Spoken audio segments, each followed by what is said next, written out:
So I'm doing a couple things to the stump grinder. I did trim those curtains off. I cut them 2 inches shorter. I had some people suggest to, cut slots in them. And I was watching it when I was running it the other day. Well, I ran it 2 days this week.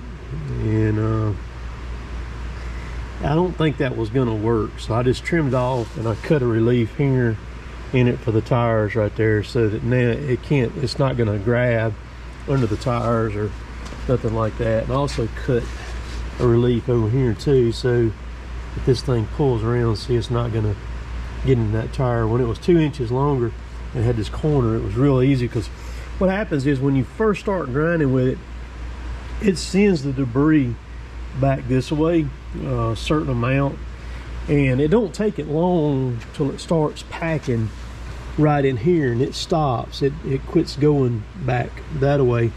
But as you travel forward then, and it's kind of pushing over that debris, all those mulch and chips and stuff, it would force this thing around. It was really easy for it the way that it was to get in the tire. So I pulled it off and trimmed them both off.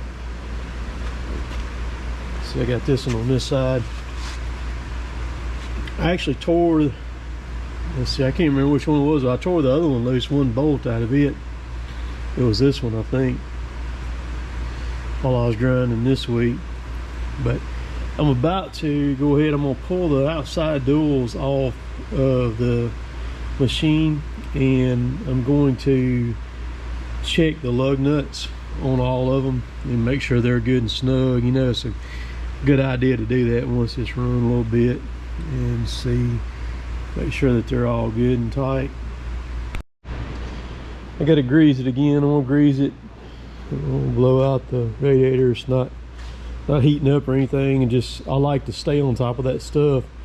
And as long as you keep it blowed out, like the other day when I run it, I use my leaf blower and blow it out with it. But yeah, I'll use the air hose, blow it out. So you keep that stuff from gathering in that radiator on that thing, man, and keep that stuff flowing through it, so that you don't have any heating issues. And I'm gonna kind of look at everything on it, all the nuts and bolts, and make sure I don't see anything coming loose or nothing, and just give it a good look over there is what I'm about to do. So this is really cool. If I ever had a job where I needed to go through a 3-foot gate, that blade's 35 inches wide, and all you do to pull the dual off, you just take the lug nuts off the outside, and then that's 1.5 inches. Snatch it off, and bam, you got a machine that'll fit through a 3-foot gate. Easy peasy. It's just got that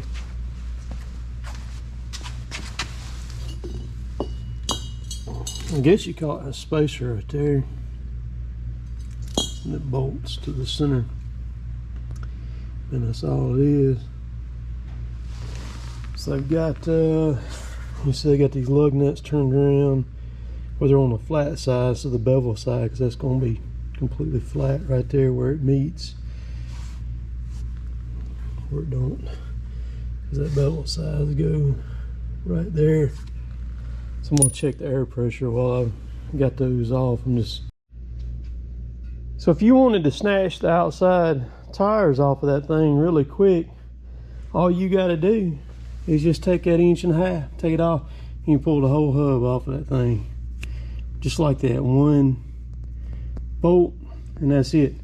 All of a sudden it occurred to me that you didn't even have to take all them other lug nuts off. Sometimes I don't think deep enough, you know what I mean? So that would be really simple in the event that you were in a narrow gate situation. Sure would. So this is what I've been up to last night and this morning. What I did is I'd put my wood size back on there, and I decided I went and bought 2 more 16 footers and then put 1 more on top, so it's 3, so it's actually 60 inches tall in the bed there. So I drilled them all, put 2 carriage bolts in each board. So there's 104 holes total in this thing. And man, it is solid as a rock too. I mean, I pull on it and it does not move. So it has some big angle iron, it's 3/8 thick, that I've had for a long time. I don't even remember where I got it from. I put that in the corners, sturdied that up, drilled and then tapped these in here and then bolted those. All the outside one, bottom on the channel iron has nuts on the back of them.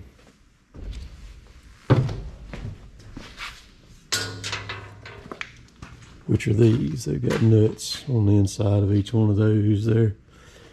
So what I was wanting to do or accomplish is being able to quickly go between blowing chips and loading debris or loading dirt or rock in the trailer without having just crazy, like take the metal sides off that I got out there, which they're sitting out there on the other side of the shop. So if I need to do some massive chipping, you know, on a big job or something like that, I can pull these off really quick and put the metal sides back on there. So what I've done for a roof on this thing,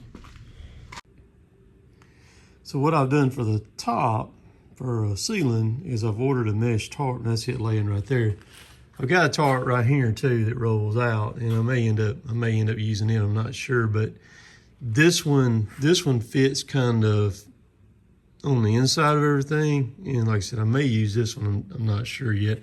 I'm gonna have to play with it and see which one's gonna work best. But this one here, I ordered it wide enough to where it'll overlap just a little bit, and so I can slide the tarp back and forth on it or off of it there and get it on there. So I think this will kind of be the best of both worlds, to be able to swap really quick and get, you know, between if I want to chip. And I can also chip in it like it is just by lifting. You know, if you're gonna chip in a dump trailer, just tilt it up, lift it up some, and aim the chute, you know, down toward the bottom 3/4 part of the bed there. And it does really good like that, just like this right here. And so I took and 45'd off the sides right there and got that done where it makes it look good. But man, that was a lot of holes to drill in that and all those things. Like I said, I started on it last night and got going on it, and Chris came over here and we knocked out, let's see, we went ahead and knocked out, I'd already done gotten started on it, and we knocked out the rest of the boards on this side and the rest of the boards on this side. And then I did the front up there this morning and got it, but it's still raining here. Let's walk out here and I'll show you. I think it's still raining currently, but it rained all day yesterday, which was Monday. Yeah, it's still raining. And it has rained all day here today so far. It rained Saturday evening, and then it turned back around and rained Sunday all afternoon. And so we've had quite a lot. I mean, we needed it. It's just been one of those just steady soaking rains. Well, like I said, we'll take it, man. I'm not going to complain, because I needed to do that dump trailer in there. Got that done.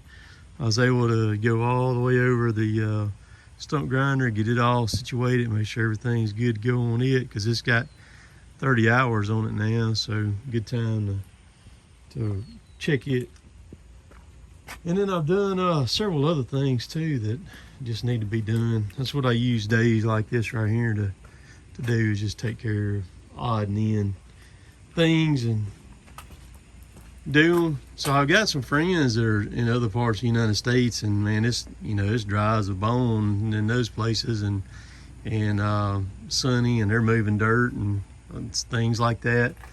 So what's it doing in your part of the world? You getting rain or is it dry and you be able to get after it? So I'm gonna go put this video together right quick and eat me some lunch, and I'll holler at y'all later. We'll see y'all later, taters.